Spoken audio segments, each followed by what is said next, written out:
is a special report from 7 News.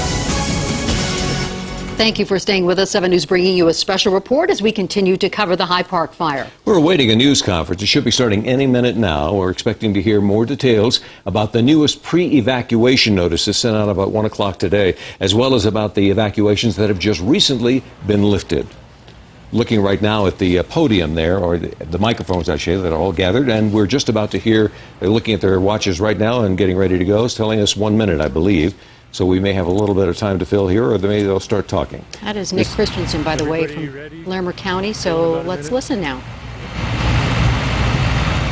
Or did he just say about a minute? These guys have been very, very busy trying to give us the very latest information on what's going on. We're looking for an update now, perhaps on whether they've been able to establish any new fire lines, the neighborhoods that are affected in terms of the new evacuations, and homes that have been allowed, where they've allowed people to go back in and be able to see what has happened to their homes. They were talking about the western part of the fire that is of main concern right now because there are so many beetle kill trees in that area that is, great fuel for this fire. Yes. We heard earlier about air power that's able to get up in the air today. Thank goodness we have some blue skies and some clarity in those skies, so that has been a helpful thing. So again, we are waiting on that news conference, and really he did give the 1 minute mark, so we should be getting back to him in just a moment here. But you heard about the pre-evacuation notices. There are about 1,000 calls that went out in that area as well, giving people plenty of notice this time around. After the briefing with the public at 3 o'clock this afternoon, that's when they were going to allow some folks to go back and see their homes. So that was also happening at 3 o'clock today, where they were meeting. Okay, now let's listen. Executive Officer of the Larimer County Sheriff's Office. Nick is N-I-C-K, Christensen, C-H-R-I-S-T-E-N-S-E-N. Fairly brief update for you. Our office did issue a pre-evacuation notification for the Glacier View area, pretty big area to the north and west of the fire, and just want to provide some context to that. First of all, that area goes up to 74E on the north, on the south to Highway 14, on the west to 68C, and on the east to the Hewlett Gulch Trailhead area. So a fairly big area, and that includes the Glacier View subdivision, actually south and north of 74E. Glacier View is for those of you who haven't been up the Red Feather Lakes Road, fairly large subdivision and a number of residents up there. So I just want to provide a little bit of context as to why we're doing that.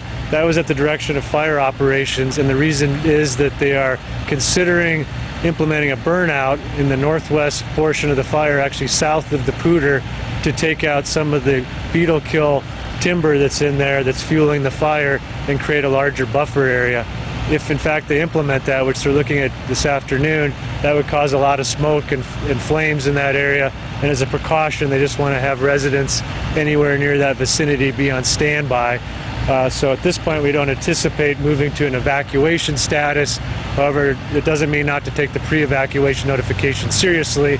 But again, we just wanted to provide some context. On occasion with this fire, as aggressive as it's grown in the recent past here, and as erratic as it's been, pre-evacuations have gone to evacuations, or in some cases skipped the evacuation or pre-evacuation step altogether and gone right to evacuation. So I just wanted to provide that context. It's more of a planned thing.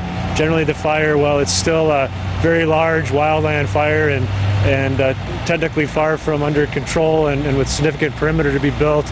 The situation has calmed a little bit, and with that, ask Brett Haverstick to come up, talk to you about the fire and the behavior that's going on, and get into that in more detail as to what we're seeing this afternoon.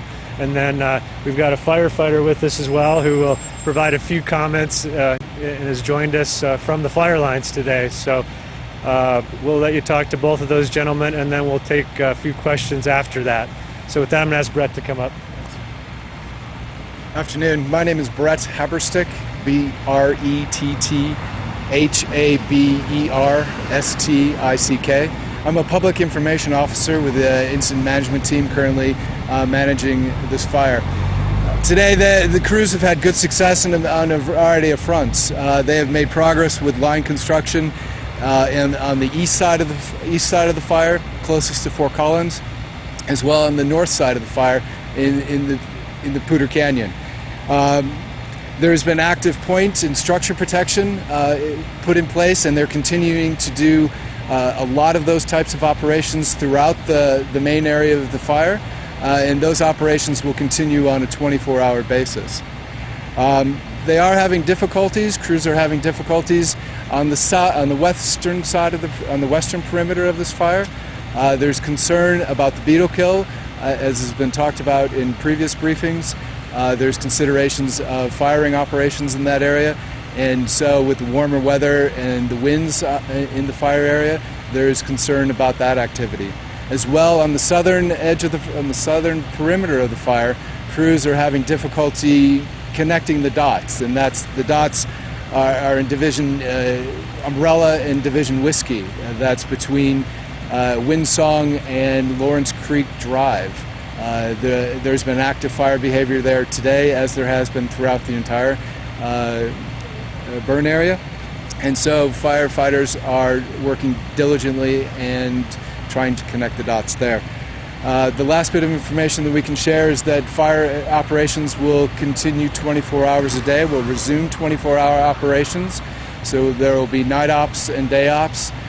We have over 1,000 firefighters with us now. We have 34 hand crews, and we have over 100 engines on top of the air resources. Air resources have been working extensively throughout the fire ground today, helping with structure protection as well as taking care of hotspots.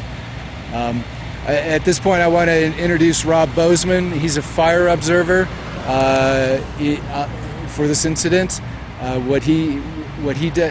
He'll talk to you about what he does on the fire, and then describe what he's seeing as well.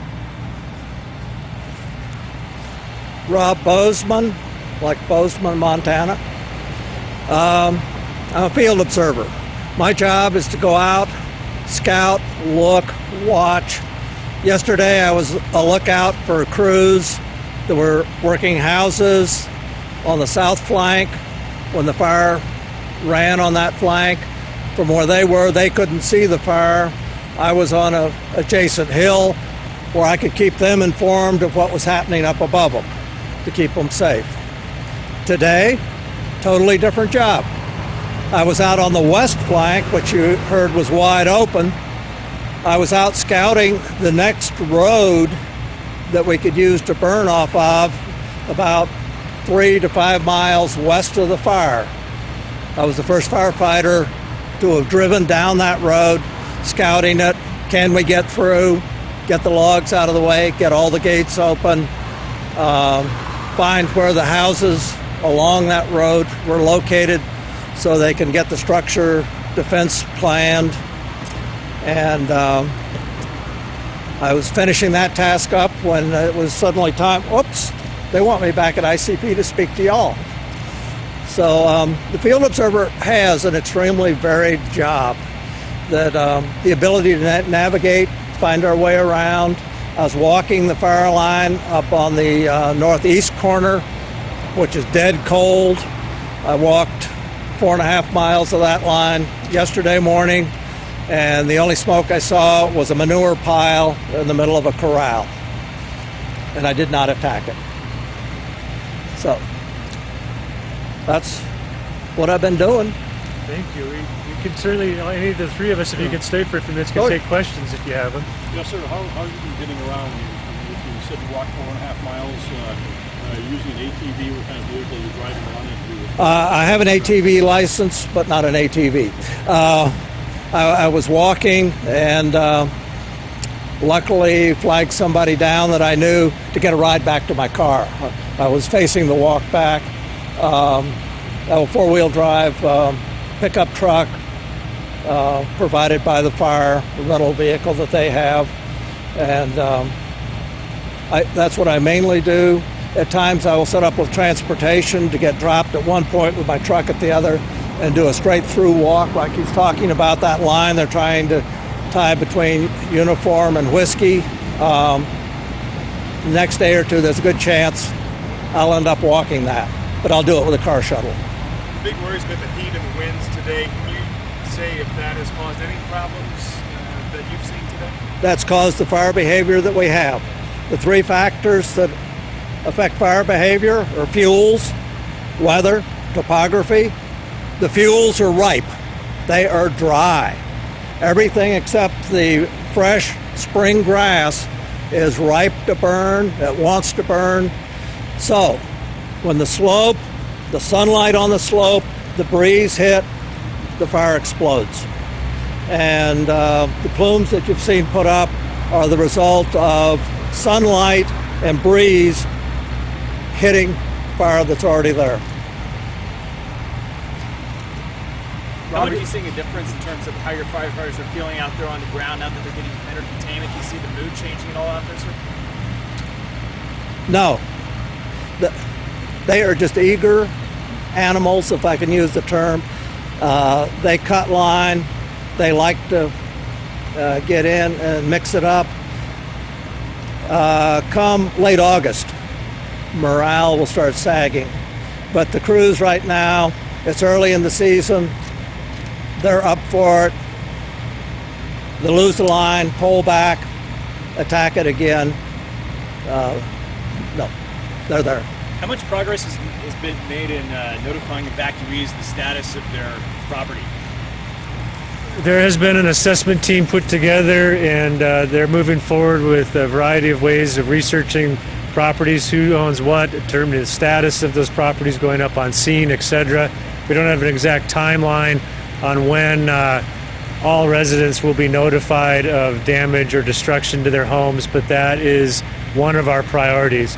The number one priority still is life safety of those individuals in the fire area or in harm's way, including our firefighters and personnel on scene, and then also structure protection of residents that are not damaged or destroyed.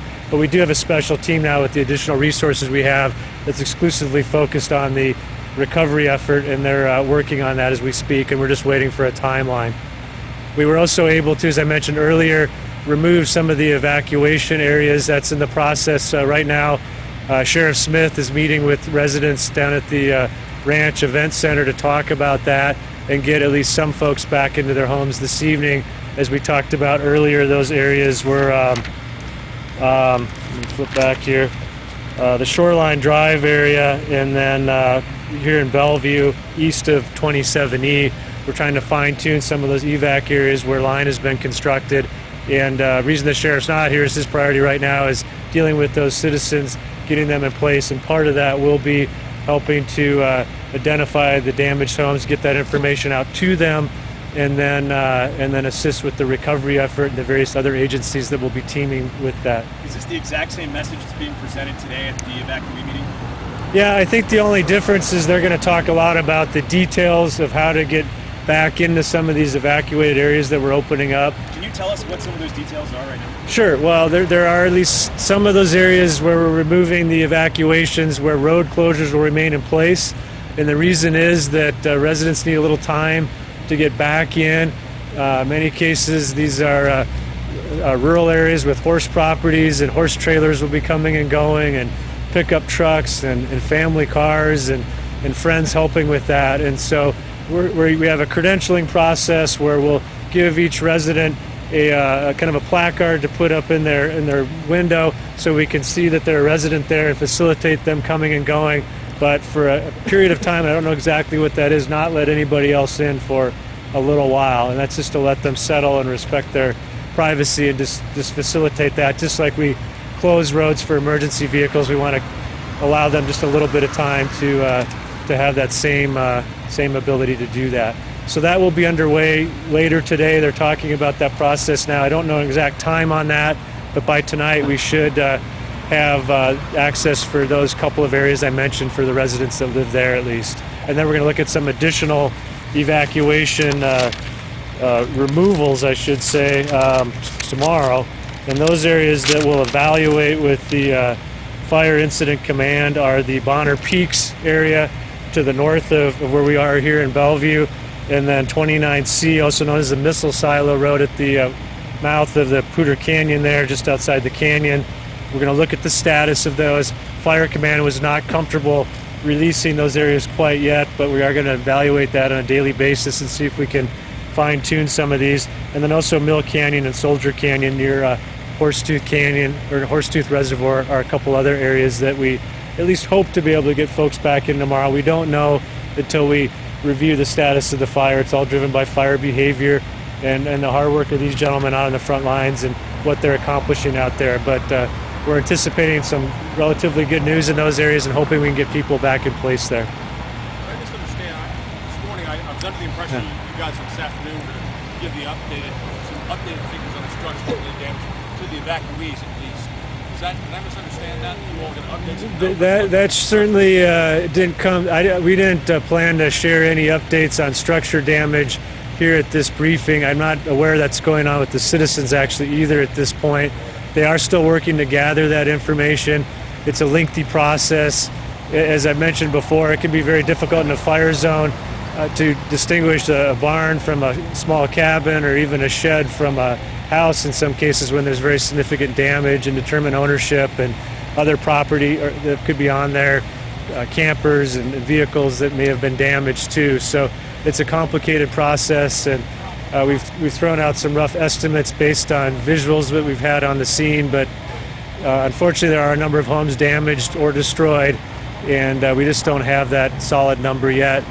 We hope to, within a relatively short order, in a few days or less, but we'll see, have at least more information on that we can share with the residents. And once the sheriff very much wants to sit down with them and on an individual basis share with them that information, and then we'll go public with that as soon as possible, but just want to have a chance for them to digest that and work with the Red Cross and other folks, including mental health professionals if need be, to help them with that process of the loss of a home. That's not an easy thing. It seems that a lot of residents or evacuees know the status of their homes already. Can you clarify how they may have learned that? Well, we do have a number of volunteer firefighters up there and others that are friends and even family of residents, and so this is under our jurisdiction as a sheriff's office, but those folks have some autonomy and some desire to talk to their friends and family, and so it's just understandable that information comes out unofficially, but very understandably. I mean, their friends and family may have lost homes and they go home, or maybe they don't have a home either, and they go to wherever they're having to stay now, and some of that gets discussed and shared as a result. And we understand that. Officially, we're not going to share anything, though, until we're ready to do so and have the I's dotted and the T's crossed. Any other questions at this point? Any updates on the acreage, or would we expect to get an update on that soon? I'll defer to Brett on that one.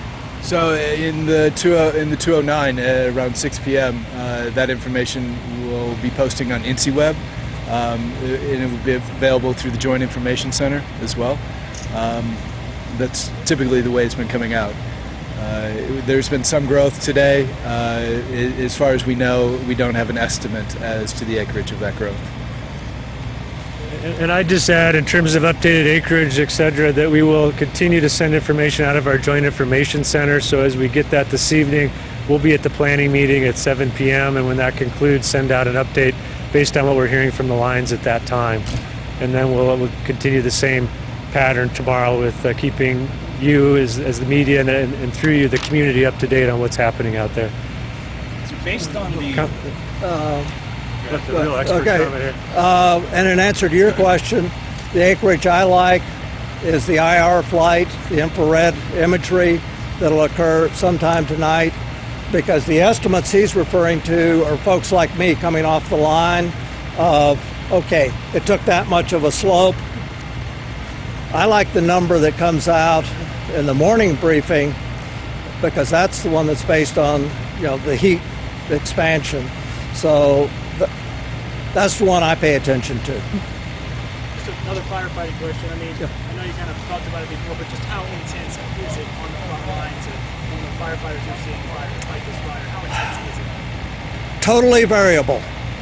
Driving down here, there was free fire impinging on the road with flame lengths like this. And you could just see that necklace of flame winding up the hill out of sight in the trees. By the same token, less than a mile away, there were 3 trees torching, putting up 250-foot flame and black smoke.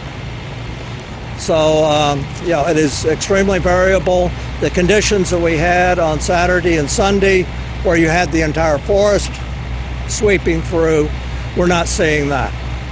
Basically, the fire is creeping, it gets under the vegetation, heats it, and then it pops up. I wonder if you could talk about the smoke output from the fire, and based on the current active fire and what we see smoldering over there, do you guys have any forecasts or any thoughts about the smoke output of the fire over the next day or so? There are people that calculate that. There is the fire behavior analyst and the long-term fire analyst, and their jobs include smoke prediction, plume, is it going to hit the ground?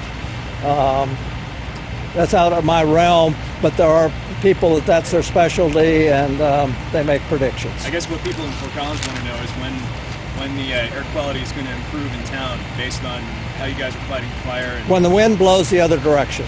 all right, fair enough. That one I can stand by. When the wind blows from the east, Fort Collins will be nice. Gotcha. I would just add to that, if this planned burnout occurs on the western end of the fire too, that will likely cause quite a bit of smoke, but again, it would be a planned event. And I don't know if either of you gentlemen want to comment more on that, but that would be something where we'll see quite a bit of smoke if that does. There will be considerable smoke being generated, because the safe way to fight the fire is burn a box out around it, then burn what's in the middle. So the burning a good part of the burning that's occurring and will occur is part of the suppression effort. Any idea when you guys might do the burnout? They're doing them right now. Right now. But they're evaluating it on the western side of the fire. Western side. Yeah, they're evaluating that right now. As has been reported, they have been doing burnout operations in Poudre Canyon as well as other areas of the fire ground.